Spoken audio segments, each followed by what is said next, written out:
Mom and Dad got David and me a wagon and a goat for Christmas. And the object was to have the goat pull the wagon. But this was a reluctant goat, and he never learned that he was supposed to pull the wagon. In fact, more often than not, he would ride in the wagon, and we would pull him. And he seemed to enjoy that. So we would do it. But that spring, everything got stripped from the ground up to as high as that goat could reach by standing on his hind legs. And Mom and Dad realized that this was a mistake. It just wasn't going to work. That goat had to go. And, well, we liked the goat. I don't know that we were ever really in love with it. So it was no tremendous loss. But Dad promised us that, all right, if we could get rid of the goat, he would buy a riding horse, a real riding horse. And so we agreed, and he sold the goat or gave it away or whatever. And then later that summer, he bought Polly. And Polly was a full 5-gated horse, really a great animal. We all loved her. Yeah, Polly was a good 5-gated saddle horse. And she could really run, too. And in the beginning, I couldn't really ride her. I was a little afraid of her. But David did really well with her, right from day one. Yeah, about every time we'd land on her back, we'd start out, we didn't know where, someplace to round up the cows and leave the barn area and down across the creek there and up a hill. And I'd been over it so much there, they had like a little path there, and it kind of forked.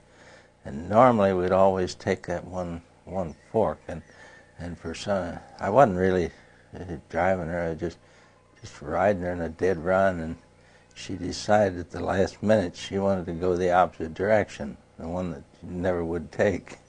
And that's when I went flying through space.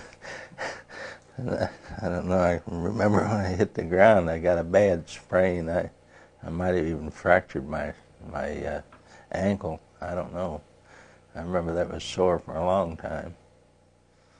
But next time I made sure that I had hold of the reins and was guiding the horse where I wanted it to go.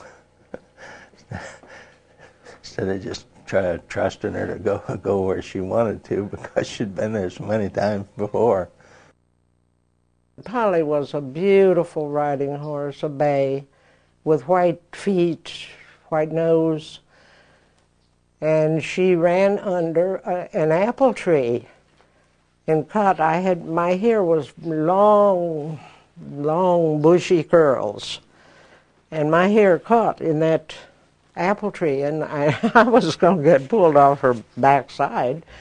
And Dad yelled whoa at her, or I had been, and pulling on the reins, and he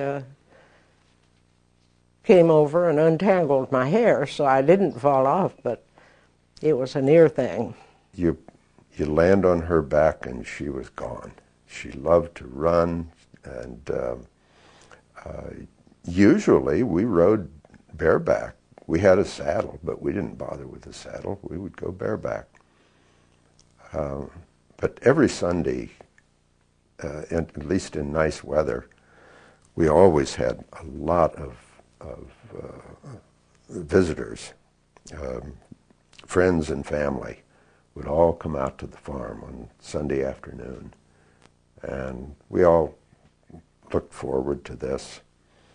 Of course, there was no telephone, so you didn't know who was coming or when. But anybody who came out was always welcome. And whenever anybody would get on Polly, she knew whether that person knew how to ride. And if they knew how to ride, she was going to be difficult to handle. But you could put small children on her back, and she would just be as gentle as any horse could possibly be. She would never hurt a small child.